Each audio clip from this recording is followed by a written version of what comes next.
নমস্কার বন্ধুরা, সর্বানিস কিচেন চ্যানেলে আমার সকল বন্ধুদেরকে অনেক অনেক স্বাগত, শুভেচ্ছা আর ভালোবাসা জানিয়ে আজকের আমি ভিডিও শুরু করলাম।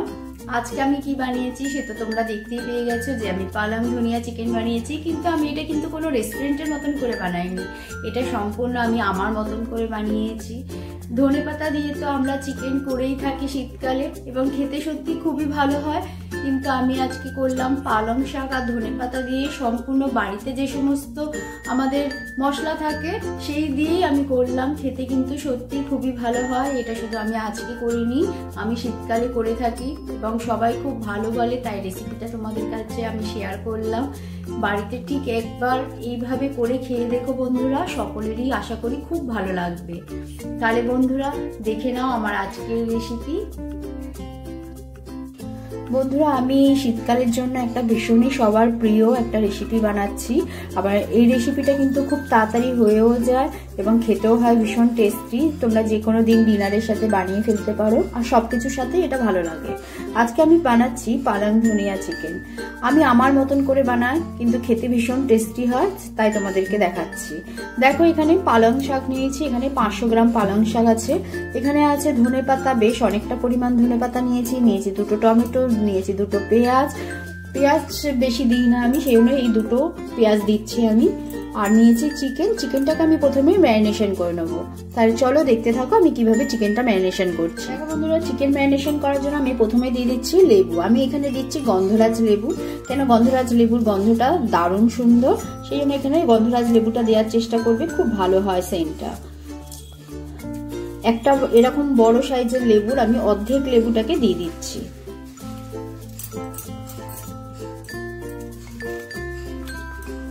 এখানে চিকেন প্রায় আমার 600-700 মতন আছে, আমি এক্স্যাক্টলি বলতে পারছি না, কেন আমার বাড়িতে চিকেন ছিল তার থেকেই আমি নিয়েছি। প্রায় 600-700 তো হবেই। দেখো লেবু রসটা দিয়ে দিলাম। দেখো দিয়ে দেবো 1 চামচ আমি গোলমরিচের গুঁড়ো, 1 চা চামচ দেখো আদা দিলাম, আর দিয়ে দেবো 1 চা চামচ রসুন বাটা,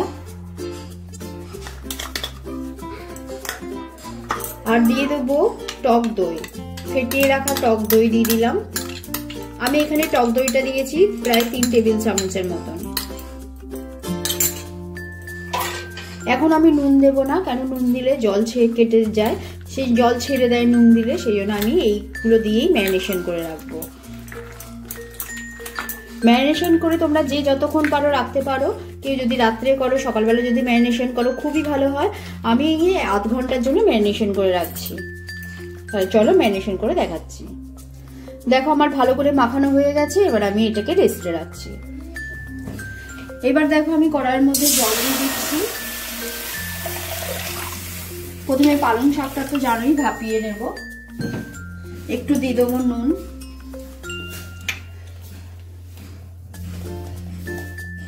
পালং শাকটা একটু ভাপিয়ে নিয়ে ঠান্ডা জলের মধ্যে দেবো, এটা তো সবাই জানো। তাহলে আমি ভাপিয়ে নিয়ে তারপরে তোমাদেরকে দেখাবো। দেখো পালং শাকগুলো ভাপানো হয়ে গেছে, আমি দুটো ফুট দিয়ে নিয়েছি। এবারে আমি এটাকে ঠান্ডা জলের মধ্যে দিয়ে দেবো, ফ্রিজের যে ঠান্ডা জল, যাতে সেম কালারটা থাকে। দেখো এবারে আমি দিয়ে দিচ্ছি সাদা তেল,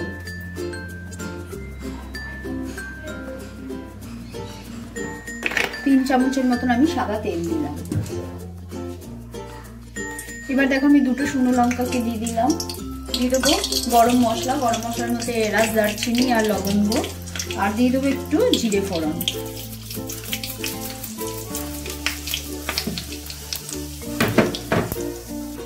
দেখো ফোড়নটা ভাজা হয়ে গেছে, এবারে আমি দিয়ে দিচ্ছি পেঁয়াজ। আমি দুটো পেঁয়াজকে একদম মিহি করে কুচিয়ে নিয়েছি, সেই পেঁয়াজটাকে দিয়ে দিলাম।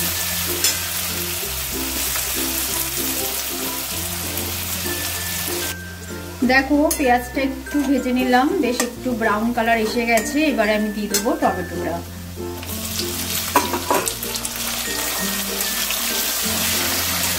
টমেটোটা এদিকে ভাজা হতে থাক, আমি এদিকে এই যে পালং শাক ধনেপাতা ওইগুলোকে বেটে নেব।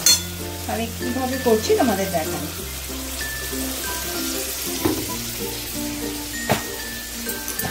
দেখো আমি একটা মিক্সিং জার নিয়ে নিয়েছি, নিয়ে এর মধ্যে পালং শাকটাকে দিয়ে দিলাম।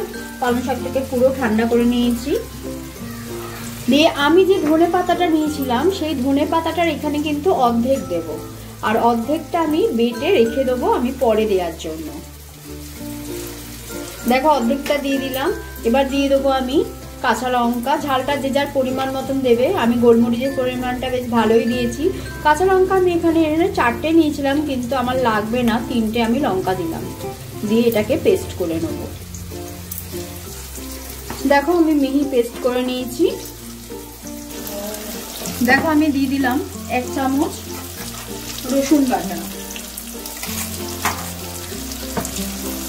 1 চামচ আদা বাটা দিয়ে আদা রসুনটা একটুখানি ভেজে নেবো, কাঁচা গন্ধটা যাওয়া পর্যন্ত। টমেটোটাও এর মধ্যেই গলে যাবে।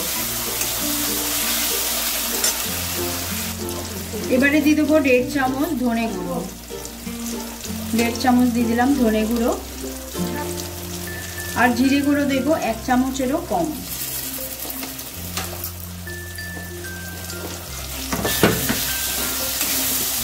মশলাটা একটু ভালো করে মিশিয়ে নেব।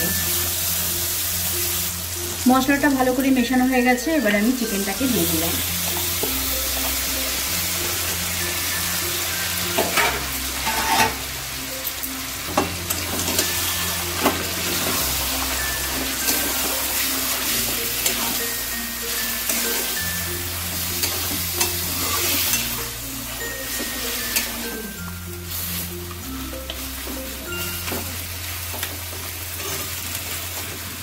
এর মধ্যে কিন্তু আমি হলুদ গুঁড়ো দেবো না, হলুদ গুঁড়োও দেবো না, কাশ্মীরি লঙ্কা গুঁড়োও দেবো না। দেখো চিকেনটা দিয়ে 5 মিনিটের মতন আমি একটু নাড়াচাড়া করতে করতে এরপরে আমি যে শাক আর ধনে পাতার পেস্টটা সেটাকে দিয়ে দেবো।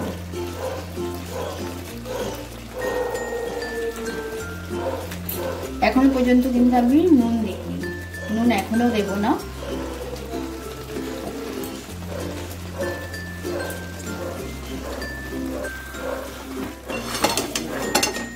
চিকেনের সাথে ভালো করে মিশিয়ে নিয়ে আরো বেশ খানিকক্ষণ রান্না করব, যতক্ষণ না তেল রিলিজ করছে। এতে কিন্তু আমি 1 ফোঁটাও জল দেব না। দেখো উপর থেকে অনেকটা তেল ছেড়ে এসছে। এই সময় আমি দিয়ে দেবো নুনটা।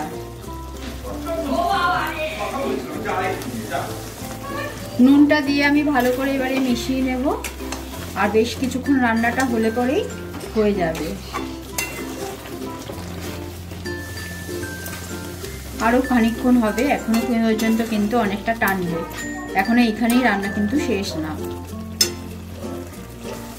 দেখো এবারে আমি দিয়ে দেবো চিনি, একদম পুরো লাস্ট মুহূর্তে। আর একটু চিনিটা দিতেই হবে। চিনি কেন, যে কোনো মিষ্টি দিতে হবে। কেন, টক পড়েছে, এখানে টমেটো পড়েছে, দই পড়েছে, লেবু পড়েছে, অতএব চিনিটা দিলে না টেস্টটা ভীষণ ভালো হবে।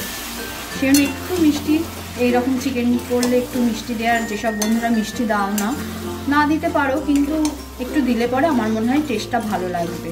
এবারে দেখো আমি যে ধনেপাতা বাটাটা অর্ধেক বলেছিলাম যে আমি ওটা রেখে দিচ্ছি, সেটা আমি এই লাস্ট মুহূর্তে দিচ্ছি। এতে কি হবে, দারুণ কিন্তু এর ফ্লেভারটা আসবে। আমি কিন্তু এর মধ্যে কোনো ক্রিম কিচ্ছু না, কিন্তু এত ফ্লেভারটা সুন্দর ছাড়বে। এই সুন্দর, এত সুন্দর মাংস দিয়ে তোমরা যে কোনো জিনিস খেতে পারো, নান থেকে রুটি, পরোটা, সব কিছু। পুরো সবাই কিন্তু পুরো আঙুল চেটে চেটে খাবে। আমি কথা দিলাম বন্ধুরা, একবার অত্যন্ত এইভাবে বানিয়ে দেখো, দারুণ হয় খেতে। এই লাস্ট মুহূর্তে ধনে পাতাটা দিলে কিন্তু এর টেস্টটা আরো কয়েক গুণ বেড়ে যায়।